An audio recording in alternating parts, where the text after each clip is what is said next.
अस्सलामुअलैकुम, welcome back to my channel. कैसे हैं आप? आई होप कि आप ठीक होंगे। अल्लाह के करम से मैं भी खैरियत से हूं और आज के व्लॉग का स्टार्ट करते हैं। तो आज मैंने नाश्ते में आलू वाला कबाब बनाए थे और साथ एक पराठा बनाया हुआ था। तो चाय का कप देख के आप सोच रहे होंगे कि इतना फुल कप, लेकिन ये मैंने अपने और अपने बेटे के लिए बनाया हुआ था और दोनों मिल के एक ही कप को एंजॉय करेंगे। चाय मैंने आजकल वैसे भी बहुत ज़्यादा कम कर दी है क्योंकि मैदे में इतनी तेज़ाबियत हो जाती है जिसकी वजह से सांस में बहुत ज़्यादा प्रॉब्लम होने लगती है और इसी वजह से मैं वीडियो भी ज़्यादा अपलोड नहीं कर सकती और वो भी हफ़्ते बाद कोई एक वीडियो मेरी आती है। तो प्लीज़ आप लोग सब लोगों से गुजारिश है कि प्लीज़ मेरी वीडियो को लाइक करें, सब्सक्राइब करें, शेयर करें और बेल आइकन का बटन दबाना तो हरगिज़ ना भूलिएगा ताकि मेरी आने वाली हर नोटिफिकेशन आप तक पहुंच सके। बस नाश्ता करने के बाद कुछ कपड़े थे बच्चों के, क्योंकि हफ़्ते का दिन था तो बस बच्चों के कपड़े आपको पता धोने होते हैं जो स्कूल के गंदे हुए हुए होते हैं। तो बस वो कपड़े वगैरह मैंने वॉश किए थे और साथ में छत पे आ गई थी। हम लोगों ने जो पहले बेलें वगैरह लगाई हुई थी वो सारी हम लोगों ने रिमूव कर दी और यहाँ धनिया और पुदीना इतना ज़्यादा अच्छा लग रहा था और इतनी दिनों बाद वॉइस ओवर करो तो समझ ही नहीं आती इंसान क्या बोले तो क्या ना बोले। फिर शाम के टाइम बस कुछ गेस्ट वगैरह आ गए थे तो बस साथ मेरी सिस्टर ने चाय बनाई और उसने एक कप मुझे भी दे दिया।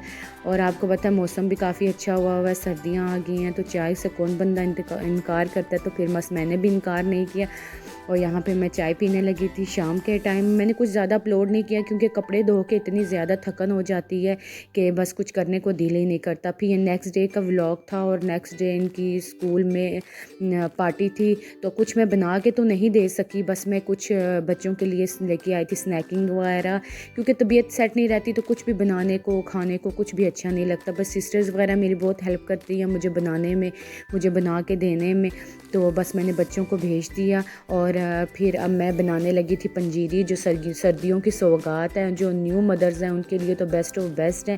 और बच्चों को, जो बच्चे बहुत ज़्यादा पढ़ाई में जो वीक होते हैं या बच्चों की दिमागी जो उनको मेंटेन रखने के लिए ये बहुत ज़्यादा एक अच्छी जो है ना क्या कह सकते हैं आप फार्मूला है, बच्चों को सर्दियों में ज़रूर दीजिए। और यहाँ पे मेरे पास थे काजू, बादाम और अखरोट, इन तीनों चीज़ों को मैंने देसी घी में फ्राई कर लिया और बस इनको मैं अब निकालूंगी एक ट्रे में। बहुत मज़ेदार बनती है। आप लोग एक स्पून अगर डेली का ले लेंगे तो आपकी हड्डियों में जितनी भी दर्द वगैरह हैं और जो न्यू मदर्स हैं उनके लिए बहुत ज़्यादा अच्छी है। और ऑयल थोड़ा मेरे साथ ज़्यादा पड़ गया था तो उसी में मैंने फिर ये जो किशमिश थी ये मैंने थोड़ी सी रोस्ट कर ली। और ये ऐसे काम करते करते मेरे से चूल्हा इतना ज़्यादा गंदा हो जाता है तो मैंने सोचा पहले मैं ये सारे काम निपटा लूँ, उसके बाद फिर चूल्हे की सफाई वगैरह करूँगी। और आपको पता है जहाँ बड़ी फैमिली हो ना तो वहाँ पे चूल्हे के तो कोई हाल नहीं होता। फिर मेरे पास थोड़ी सी गोंद कतीरा थी वो भी मैंने सारी फ्राई कर ली इसी ऑयल में। और बस फिर इसके बाद फिर मैं नया ऑयल डालूँगी और उसमें मैं फूल मखाने और साथ में उसमें दूसरी जो चीज़ें वो सारी जो है मैंने रोस्ट कर ली थी। फिर दोबारा मैंने कढ़ाई को अच्छी तरीके से वॉश कर लिया और मैंने इसमें देसी घी डाल दिया और थोड़ा सा मैं इलायची पाउडर डालूँगी इसमें, इससे बहुत ज़्यादा पंजीरी में खुशबू आने लगती है। और मैं इसको थोड़ा सा मिक्स करूँगी ताकि जो देसी घी है वो मेल्ट हो जाए। फिर मैंने इसमें 3 कप सूजी के डाले और मैं इसको बिल्कुल हल्की आंच पे ना रोस्ट करूँगी। हाफ़ कप मैंने इसमें आटा डाला, आटे से इसकी बाइंडिंग बहुत ज़्यादा अच्छी हो जाती है और मुझे थोड़ा सा देसी घी इसमें कम लग रहा था तो मैंने इसमें और डाल दिया। और फिर साथ ही जो मैंने ड्राई फ्रूट था इसको मैं अब बारीक चॉप कर लूँगी। ये मैंने हमाम दस्ते से चॉप किया था क्योंकि मशीन में मुझे अच्छा नहीं लग रहा था। फिर जो खशखाश और साथ ही मैंने इसमें तिल और जो किशमिश थी वो मैंने इसी तरह इसमें डाल दी। और जो फूल मखाने हैं और गोंद कतीरा इसको मैं अलग जो है ना वही हमाम दस्ते में ना इसको कूट लूँगी। सूजी हल्की हल्की रोस्ट होने लगी थी, बस इसमें हल्का हल्का कलर आने लगा था।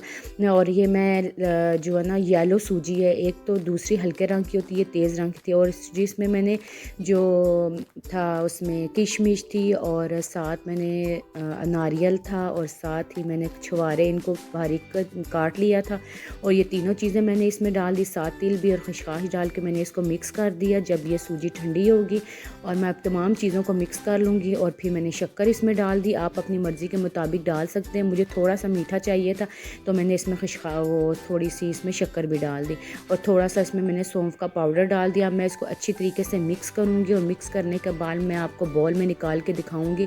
बहुत मज़ेदार, बहुत ही यमी बनी थी। आप लोग ज़रूर ट्राई कीजिएगा और मुझे कमेंट सेक्शन में बताइएगा कि ये आपको कैसी लगी। और अगर मुझसे कोई गलती या मिस्टेक वॉइस ओवर में या वीडियो में होगी तो प्लीज़ मैं आपसे सॉरी करती हूँ, क्योंकि बहुत टाइम तक अगर आप काम को बंद कर देंगे तो काम आपको मुश्किल भी लगेगा और आपको करने में भी बहुत ज़्यादा प्रॉब्लम होगी। बस यहाँ पे मैं नीचे बैठ के इसको डिश आउट कर रही थी। और अपना बहुत ज़्यादा ख्याल रखिएगा, दुआओं में याद रखिएगा। वीडियो अच्छी लगे तो फिर कहूँगी लाइक सब्सक्राइब शेयर करना मत भूलें, ताकि मेरी आने वाली हर नोटिफिकेशन आप तक पहुँच सके। अपना बहुत ज़्यादा ख्याल रखिएगा और मिलते हैं नेक्स्ट व्लॉग में। मेरी तरफ से आप सबको अल्लाह हाफिज़।